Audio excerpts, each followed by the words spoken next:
This is the new line of the Mizuno ST drivers, and on first impressions you could be left feeling a little bit underwhelmed. Let me explain. So looking at the new lineup, if you were to actually look from them from above, you could be forgiven for actually mistaking them as all being part of the same family. Because on first inspections, when you first see the drivers from up above, it doesn't look like a lot has changed from model to model. We have the ST220 lineup, and then we have the ST230 lineup, and there are only subtle differences when you're looking at the top of the crown of the drivers. Now in the S230 lineup, what we see is the ST badge coming onto the driver, both being placed in the heel on the X and the Z, and then there is a blue X and a Z to differentiate between the two models. The little Mizuno running bird as well has also gone a grey tone as opposed to being the white tone that we saw in the S220 lineup. So for a punter that wouldn't take much notice of the looks, like I say, you could probably be forgiven for actually just saying, well, they're all the same. The difference is when we flip it over, we see some subtle changes again. So aesthetically, you could be forgiven for mistaking it for being a 220 when you see it up on the top. It is down below that we see some differences. Now in the 230 model, we do get hit in the face with a little bit more blue. Most of it being featured in the Cortex chamber, which I'll get to in a moment. But we see a bigger flash of blue in the carbon piece, and then we see a little bit more blue around the weight port, which has changed in the back of the drivers. Also on the front of the drivers as well, it's still featuring the bi-titanium face, but the etchings have changed. Instead of just having little groove lines, it looks a little bit more futuristic on the face. So the big change in the 230 lineup is this Cortex chamber, which features at the bottom of the driver running up near the face. It's a stainless steel weight that is in some elastometric TPU, which is going to take stress from the club face, which is going to allow it to be faster across the whole club face. We're hearing that from pretty much every manufacturer that's coming out now. It's all about getting speed when you're getting it a little bit toey, when you're getting it a little bit heely. It's great when you find it in the middle. We know it's going to come out fast, but as golfers, we generally don't always find the middle, so we want to get better ball speeds when we're peppering the face a little bit, and that is what this Cortex chamber is said to do, take less stress out of the club face, which means it's going to be a little bit faster. But is that the case? Because, like I've said, at first impressions and first looks, yes, it looks a little bit jazzier on the bottom, but overall, it pretty much just looks like the same driver. So first things first, I want to head to the driving range, get some shots away with it, just get a sound and a feel, because as well, it is saying that the sound will change ever so slightly because of this Cortex chamber inserted in the head. The other things that do feature in the driver as well, we're seeing a little bit more carbon running across the body of the sole now. The weight ports are ever so slightly different. They used to be sort of like a squarish pieces, where now they're just a singular circle port that's in the back. The STX features one that's a little bit more heel biased. It's not so much a drawer's driver. It will be aimed to try and achieve a little bit more draw, but it's not the big draw driver that we would see from other companies. It's a mild draw bias.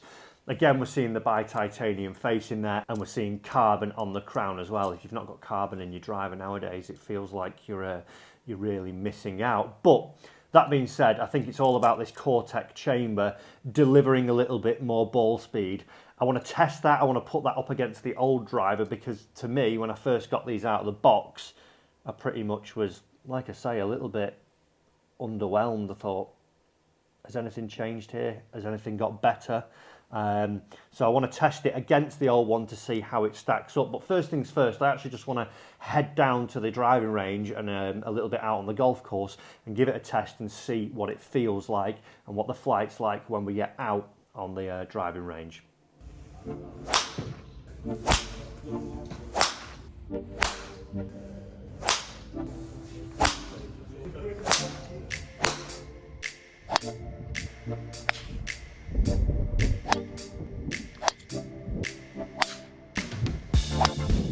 So my initial thoughts after spending a bit of time with both drivers down at the driving range and then actually out on the golf course, The Z model, which is designed to be a little bit more low spin compared to the X, it definitely feels like that. Some of the shots that I was hitting, it didn't feel like they were spinning up into the air too much. I almost got this sort of flat flight that came out of it, and like it would say, I think it does feel like it spins less from the ST230 Z model that I had in the past.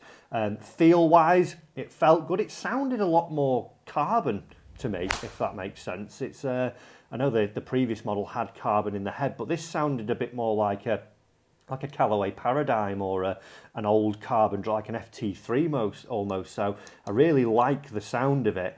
In terms of looks, you don't really look at the bottom of the driver when you're playing with it, so that's by the by.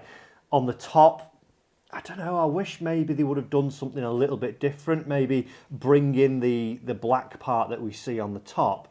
Maybe bring that in so it looks a bit more like a tailor-made, you know, a tighter line I would prefer. But that, again, that's personal preference. I like seeing the carbon, but I would maybe like to see a bit of a thinner, sort of sleeker portion where we're not seeing the carbon.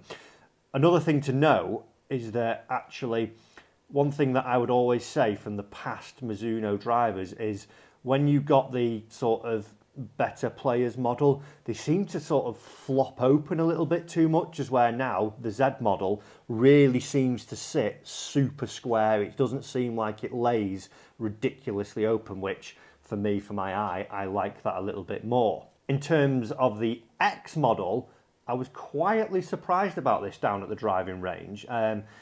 It seemed to be spinning up a little bit more, I was getting a little bit more launch with it. It's got that sort of deeper profile to it, a bit of it seems a slightly deeper face, and then back to it, it looks a little bit deeper as well. So it looks like you're going to get that air of forgiveness from this one a little bit more. But overall, first initial impressions, I like the sound. I would change this top of the driver if it was me.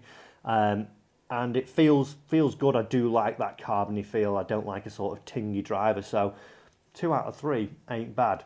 But has it actually changed? I want to put the Z up against the old Z to see what the numbers are saying against 1-to-1. So I headed down to my studio. I got my old STZ out and I wanted to try and see what they were looking like.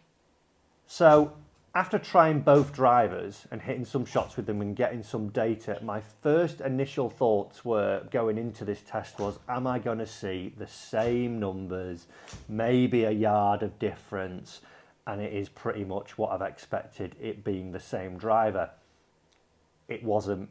It's actually backed up its claims. This Cortex chamber that they've put into the face, I hit my normal old STZ and got the numbers that I would sort of expect from a cold day Monday morning, being 1,900 spin rate and 273 yards of carry. I then got the STZ230 out, and the first ball that I hit carried 299 yards. It blew me away straight away. I was thinking, oh, right, there's something different here. Carried on hitting. It felt good, like what the feeling I got down at the range, and it was going longer, and it came in at 289 yards of carry. So that's 16 yards longer than the old one. It dropped the spin. It went down to 1,500, which is a big drop, which again they are claiming to do by able to move weight up closer to the face. We're going to see spin drop. So it isn't just the same driver. It was really, really impressive. And even when I went into the STX model, which has this mild draw bias, I actually almost preferred this one. I hit a couple of dodgy toe ones that actually still maintain the spin number, and that spun up near the STZ220.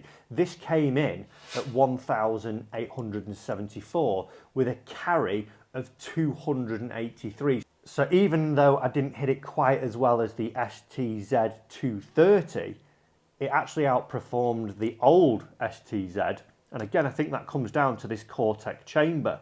So is it better? Is it longer? Is it doing what it says on the tin? Yeah, I'm actually quite surprised. Like I said at the start of the video, I got them out and I thought, here we go again.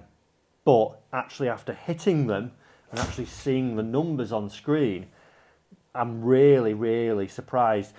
The Z230 would be maybe aimed at your better player who wants a slightly lower spin, and this STX230 with its mild draw bias would be aimed at that player who's maybe looking to correct a slice. But do you know what? I'm actually swaying towards that X. If I could get that going as long as the Z, I think that could actually find a place in the bag, because it's getting a spin number. I want to be around about 2,000 revs. It's getting that carry. If I can get it up there, that could be a driver that I know a lot of tour players have actually been fitting to, and I can see why now. It's quite impressive. So I think the saying, don't judge a book by its cover, generally applies to this new range of the ST230s, because initial thoughts, I didn't think it was going to be anything different to the old ones. I do think there is a slight issue with them, and that would be the price. Currently, they're due to go out at £499 RRP, which I think is about $600. It's a lot of money, that. I know drivers are getting higher and higher in cost, but I do think that if Mizuno came in and put this driver at $299, $349, I think they get a killing. And if you've seen one of my putter reviews as well, I think they've got a great putter, but also again a bit overpriced. The irons, I completely get them going at the high price margin, because they are the best irons out on the market in terms of feel, in terms of their forging. But with the driver, I think they could really just steal so many customers by going in at that slightly lower price point, because they've got a product that works here. But I think at £499, it doesn't work enough to maybe take people away from a Paradigm, from a Stealth 2, even from the Cobra. I think if they just went a little bit lower, they would have an absolute rocket on their hands in terms of getting people into their Mizuno drivers, because we can see from the numbers that they are longer, they are performing, they are doing what it says on the tin in terms of this Cortex chamber, delivering more ball speed. Is it enough, though, to take people away from it? Guys, as always, let me know your thoughts. Comment down below with those, and I'll see you in another video very soon. I'm left pondering about these. I might actually test this a lot further to take the driver space in my bag. Hope you've enjoyed it. See you very soon.